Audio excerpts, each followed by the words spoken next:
Hi, it's Geeta here. I wanted to talk about the guilt of divorce today. I'm just going to share my thoughts on it. And anyone who's been through a divorce will know how incredibly painful and traumatic it can be. It's one of those life events that can be really hard to recover from. You go through all the emotions: anger, hurt, resentment, guilt. Now, guilt is a complex feeling and emotion, and I'm going to give you the definition. So it's culpable of or responsible for a specified wrongdoing or the fact of having committed a specified or implied offence or crime. Gosh, that sounds quite serious. But before I get into the guilt of divorce, because guilt does have its place, I just wanted to discuss what your views on marriage, or how do people go into marriage, what is their actual outlook. And I'm going to give you the definition of marriage. So it is to legally or formally recognise the union of two people as a partnership in a personal relationship. So ideally, if you're getting married, you want to be marrying the person that you love wholeheartedly. You want to just spend the rest of your life with them. They're your best friend, they're your confidant. But people get married for all sorts of reasons, and I'll give you a couple of them. Some people marry for money. Some people marry just to settle because they think they're going to be on their own. And some people go into it with a rather cavalier approach, and they go, well, I'll get married. If it doesn't work out, we can always get divorced. So that isn't exactly ideal either. And so, marriage, it really is a big, big commitment, people. So hopefully it's nothing that, you'll rush into and you put a lot of thought into it, because you really need to want to get to know the other person's, character, their qualities, their values, to see if they're on the same page as you. And also, what are their wants and desires? You want to be going in the same direction, because children, for example, let me give you this. Do you want children or not? One person might want to have children and the other person might not. And they might spend like several years together, and then one person then changes their mind, and then that causes all kinds of problems. That will just be pulling you in opposite directions. Also, location. If you're a person that likes to travel, you have a job that takes you to faraway places, and the other person wants to stay at home, wants to be near their family, that can also cause you to drift apart. So basically, it's really important that you are on the same page, you have the same vision, and you can move forward together. Now, there is an added layer if you're Christian like myself, and because there are three parties involved in this relationship, in the marriage: you, your intended, and God. And a marriage, it's sacred and it's ordained by God, and God actually hates divorce. So but there are different levels of commitment anyway. Whether you're follow any kind of spirituality or religion, there are always vows involved. Now, vows, they are supercharged promises. Now, this is where you will make vows to love, honor, cherish, and to forsake all others, and you do that till death do you part. And it all depends on how seriously people take these vows or not. I mean, not just in marriage, but promises. Are you the type of person that makes a promise and doesn't see it through?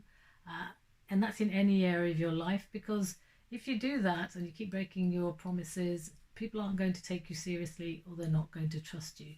So in the case of marriage vows, it really depends on whether you mean them. And if you can't keep that commitment, or if if you're not a monogamous person, I'm just going to say it: is marriage really for you? You really need to be thinking about about that. Think what is best for you. You're going to stop yourself from being hurt, and other people becoming hurt as well. And I'm going to give you a good example, which is myself. And oh my goodness, basically I've done I've done a few of those things that I'm telling you not to do, but learn by my mistakes because I actually did do these things. I got married. You know, it was a whirlwind romance, and I got caught up in it. And of course, I love my husband, but I didn't know. I didn't know enough, or we didn't know enough about each other, and I certainly wouldn't make that mistake again. But we were both Christian, and we both thought it would be forever. Certain things came into play which I won't go in, won't complicate them now. There was a bit of a supernatural element, but when we got married, that was it. We did all we could. We thought we would be in it for the long haul, and the only time in a Christian marriage that you are allowed to divorce, or the only ground for it, is adultery. And that happened in my marriage. I'm thinking about how much I'm going to tell you, and it wasn't me that committed the adultery. So I want to get that straight away. And my pastors were just saying you can't get divorced, not until you have the proof, and adultery was the only grounds on which you could get that actual release. And now, adultery, betrayal, infidelity, call it what you will, I think that is one of the most difficult things to navigate in life. It's devastating. It takes a long time to get over. So when a third party comes into your marriage, there are several ways that this can actually play out. And the first one is, if you see it happening really early on, it might not be your spouse's fault or whatever. There could be a very persistent third party that comes in and makes a play for your spouse. Then on that front, you really have to get in there and nip it in the bud. You cannot let anything kind of develop or fester. And certain things that I wish I had done, and I hadn't done that. So if you have a loving and trusting relationship, if there's any kind of attraction that might have initially started out, you have to discuss it, and then you just have to say, well, you either have to get rid of this person. It could be an employee, it could be someone in your social circle or your family circle, and just keep them as far away as as you can from your relationship. Now the problem starts is when things have been progressing and you don't know anything about it. It's been going on behind your back, and that is, what do you do? Because if you had the facts, then you could actually act, because knowledge is power, and whatever it was could have developed to a point where there is no return. However, if infidelity has come in and you can actually live with it, you can talk it through. You can go to your counselor, your pastors, and see if you can get through it that way. But unfortunately, as I said, your choices are limited by your conditioning and your beliefs, or maybe your faith. So you just have to totally detangle all of those strands.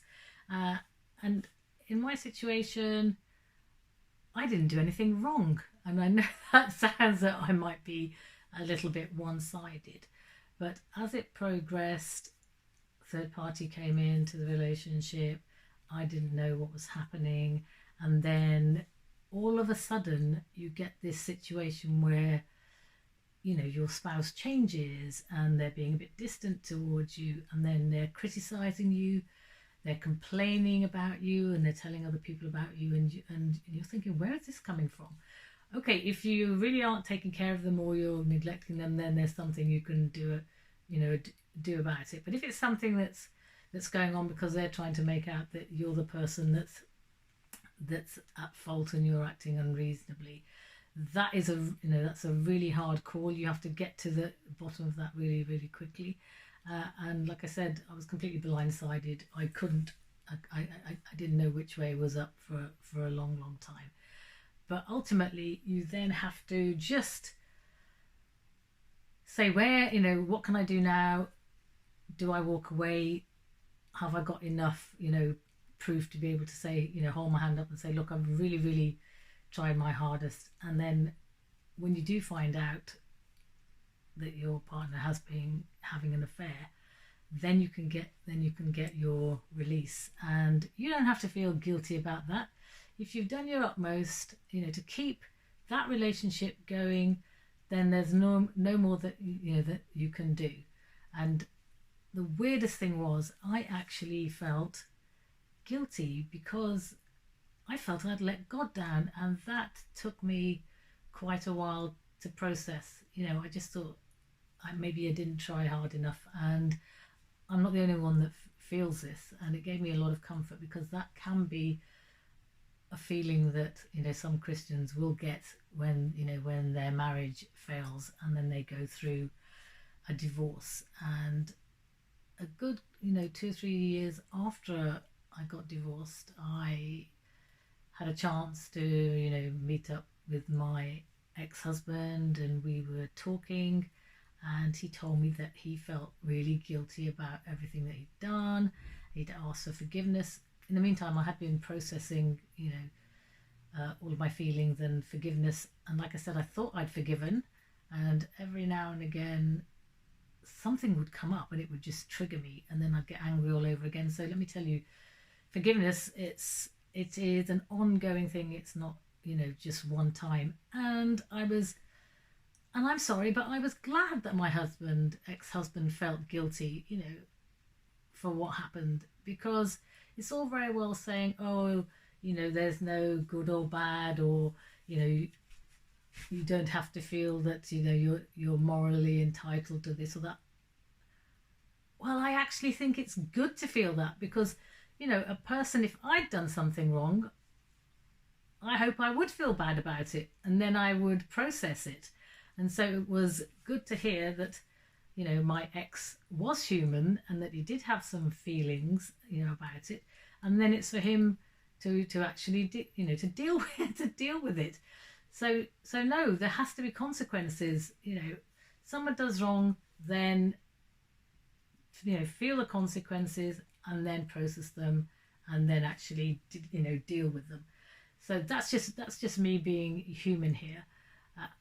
So hello, that was really great to feel that, and I'm not going to be apologetic, I'm afraid, for that. You've got to express all of your emotions, because if you don't, you would just get ill. So whether you're the person that's behaved badly or not, as the case may be, you can be justified in feeling those feelings. And if you're the guilty person, if you're the guilty person, then the way to process that is accept the feeling, accept the guilt, and don't beat yourself up about it. Forgive yourself, accept that you did wrong, and put it behind you. That's where it needs to be, because once you've processed all of your emotions, that's the only way that you can actually move forward and live a happy, contented life. And I hope that's been of some use to you.